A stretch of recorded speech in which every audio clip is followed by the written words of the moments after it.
Folks, this is Book Talk with Corbin. I'm your host, and we have a returning guest, Pastor Cecil Blye. He is, brother's been with me a couple of times. In fact, if you go to my website, booktalkwithcorbin.com, you'll see two prior interviews. One of them is about fatherhood and life, etc. Very powerful brother here in Louisville. He is the founder of the school More Grace Christian Academy. And I really wanted to bring him on and talk about that because I'm hearing about more and more churches, not a lot, but more and more churches talking about starting their own schools because they're not too happy with the public school system, and other folks doing more, I think more this year than what I've ever heard in prior years. People are talking about homeschooling because of critical race theory and some other issues with the Board of Education. Brother, thank you for coming on. My pleasure. Appreciate it. Brother, let's just get straight into it. More Grace Christian Academy. Why did you feel a need to start that school? You know what happened? I was approached by multiple families in our church, and they requested that we start a school. We had a school and we had stopped it some years ago because it ended up being a situation where instead of school being self-supportive, the church was supporting the school financially to a large degree. We were paying for things from the church side instead of from the school side. And so we stopped at that point. We had 50 students and we went from preschool daycare slash daycare to 12th grade. We stopped, and I was fine with that. I had no desire to begin that again. It was something that was challenging when we did that, but I was approached by multiple families at the same time saying, please, can we start the school back because we are dissatisfied with the public school situation for three reasons. Number one, they said was because they felt like their children were not learning as much as they could because they were being promoted and passed according to age and not according to knowledge. So that even though they may not have had a full grasp of things, they were in a school year, they were still passed to the next grade, and there was not time to give their children the attention that was needed to catch them up and make sure they had a good foundation. And then second of all, they were concerned about the COVID situation because their children had been in school for a year, learning on tablets, long distance learning, and had not learned anything. Basically, it was a wasted year. And then third, with the new with the new plans to have men who think they're women and women who think they're men to share locker rooms and bathrooms. These parents told me that they were very uncomfortable with that. And these were Black parents. These are Black parents saying this. And your audience may not realize this, but the highest level of increase in desire for homeschooling and private education is coming from the Black community. And in fact, people who are historically Democrats and historically liberals are now crying out for privatization, private education, vouchers. So this is something that's quite a movement now. But those three reasons, because parents told me that they wanted their kids to be in a private school setting because of the COVID situation, that they have had a wasted year. Number two, because they were just being passed and weren't really learning much in spite of, prior to COVID.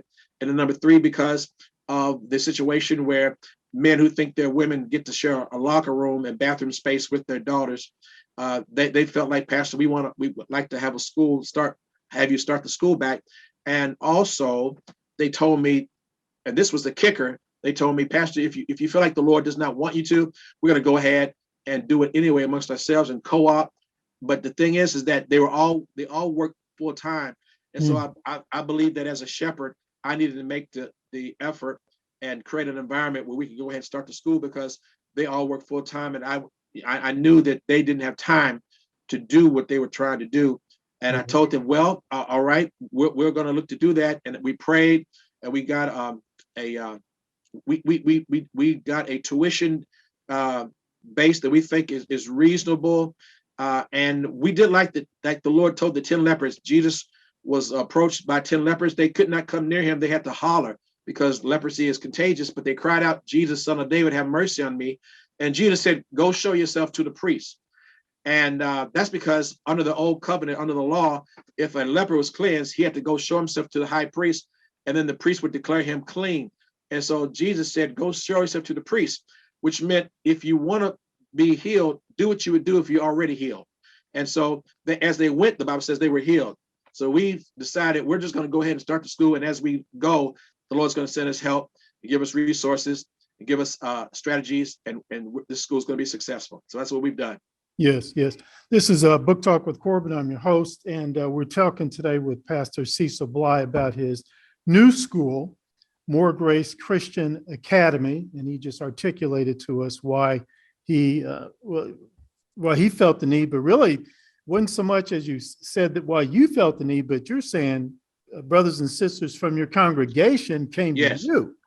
Yes, they were the catalyst that drove us to begin this school. It came from the sheep, and so as shepherd, I felt like I needed to create an environment where they felt like their children were being educated in a proper manner, and to have people in your congregation to say we want our children to have Christian education.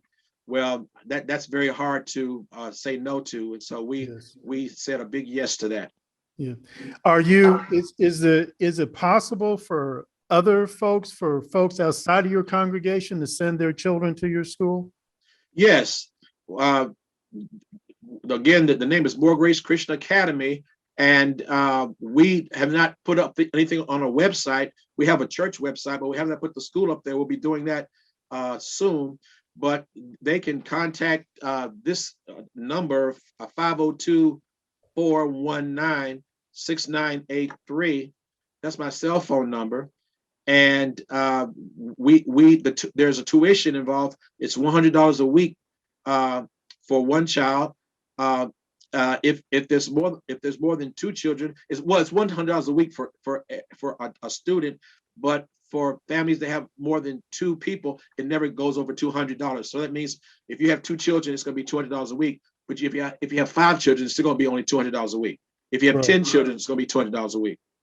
And I can imagine. I mean, I don't think you'd have what some might call a wealthy congregation, or just average working folks. So that $100. We have people in our congregation from all walks of life, all economic stratums. So we have very wealthy, and we have people, who are challenged. But there's two things. Number one, I talked to the families, and this is something that they said that they could do, and they are doing that. But the families that are in the school, those families are families that someone would not think that could do what they're doing, but because it's like the 10 lepers, the Lord's making a way, and so they said we're going to do that, and God's been providing. Brother, before we talk a little bit more about the school, the philosophy and all, are there certain material contributions that the school could use, or are you okay in that area? Well, yes. In fact, I'm having a number of meetings with people who want to begin to help our school. There's a group of people who are going to be establishing scholarships, and so there'll be scholarships available. And what I'm looking at is doing full scholarships and partial scholarships, depending upon somebody's economic status. But then, of course, we'll take donations. I have someone who talked to me on the weekend about donating preschool equipment, because we're going to be starting our daycare and preschool as soon as we go through the regulatory requirements. So sure, they can call that number that I've given, and if they want to donate something, that's fine. If they want to help with scholarships and be a contributor, we are a 501c3, and so they'll get tax credit for that. And so if they're gonna be looking for something to give to anyway, might as well give to something that's going to be building Christ and building youth at the same time, it's a very, very good investment to make. Absolutely, absolutely. Build academics, build academic scholars, and also strong men and young men and women of God and of character. Yes. And I wanted to touch upon this one point that you said was brought to you by the parents about not learning. I think you might be aware of some of the dreadful stats the Jefferson County Public Schools put out. They said for 2018, 2019, only 24% of Black youth were on the grade school level were reading proficient. Only 24%.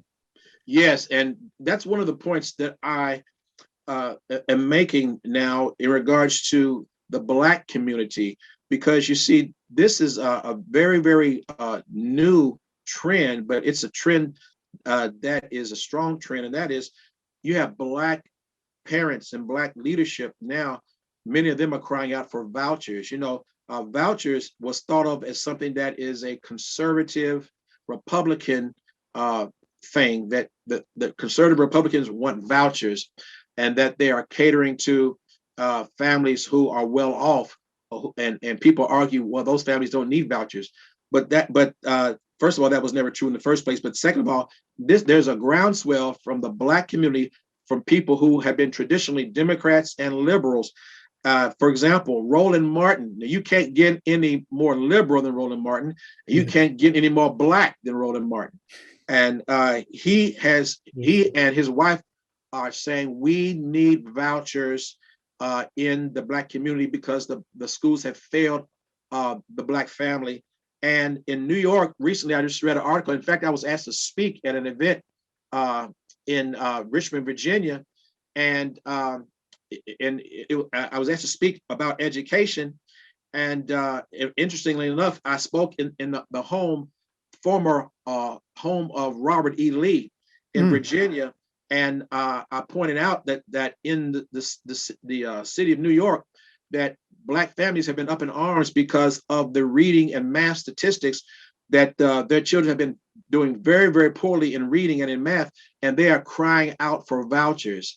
And so this is a very, very new. It's a new thing, but it's a strong thing where people who have been traditional Democrats and liberals are saying, we don't care about party labels, we don't care about race. Our kids are not being educated, and it's got to stop. And brother, I couldn't agree with you more when you say it's got to stop. I mean, it's almost frightening to me, because when, again, going back to those stats that JCPS released, that was just on reading. When you looked at the middle school level, high school level, it didn't get any better. So, this young person's coming out, graduating, probably shouldn't be graduating, probably reading at maybe around a 7th or 8th grade level. What kind of future are we talking about? Yes, that's right. And I think one of the causes, one of the root causes is, the Bible says that the fear of the Lord is the beginning of wisdom.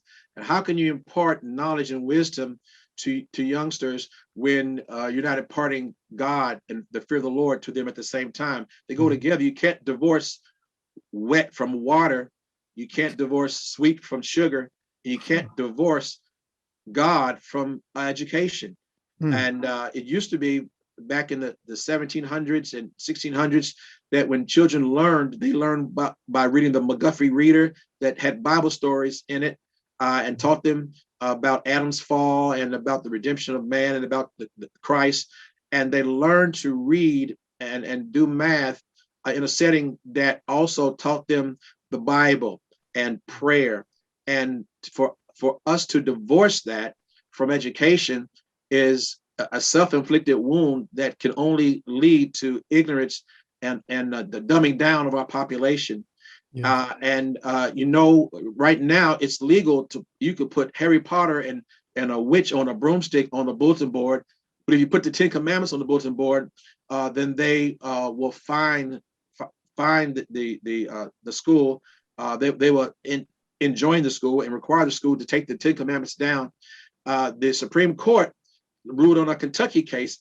It was a Kentucky case that went to the Supreme Court regarding the 10 Commandments And the United States Supreme Court found that the Kentucky school which had put up the Ten Commandments had violated the Constitution, they said, because if you put the Ten Commandments up on a bulletin board, somebody might believe them. And if they believe them, then you are trying to establish a religion. But now that's the whole purpose of putting the Ten Commandments up, because you want people to believe them and follow them. Thou shalt not murder is a pretty good commandment. And thou shalt not steal is a pretty good commandment. And so when society turns away and says that we don't need God in the public square, then you have a dumbing down of the populace, and you get a situation where people can't read and can't function and can't provide for themselves because their education was so lacking in the basic fundamentals that people need. Yes, yes. Folks, this is Book Talk with Corbin. I'm your host. We're speaking with Pastor Cecil Blye. He's talking about his school, More Grace Christian Academy. Brother, could you give that number again if people want to donate financially and materially? Sure, 502-419-6983. And actually, that's my cell phone number. And the reason I'm giving that is because I don't have the school's number in front of me, and I have not memorized our church number or the school number because I never called the church or school. Right, there you go. You're always there, brother. You're always there working. Yeah, I'm always there. Right. Brother, we got just a few seconds left. Is there any parting words you want to give to my listeners? Sure. My closing comments would be in this manner. We cannot have excellence without the Spirit of Christ, and we cannot have excellence expecting somebody else to take charge of our children's education. Families and churches and all concerned citizens must find a way to educate our populace, and we must take the bull by the horns. We must do it ourselves and not depend upon government to educate our kids, because they're trying to socialize your children in a way that is Marxist, Leninist, big community, government as parent. We've got to socialize our kids, let them know that individual responsibility, free enterprise is going to be what allows this country to be great and stay great. We have got to make sure that we educate our kids, whether it be homeschool, private education, or running for the school board and changing the public schools. Brother, thank you so much. I will be in touch with you. Okay, brother? Okay. Have a good evening. Thank you.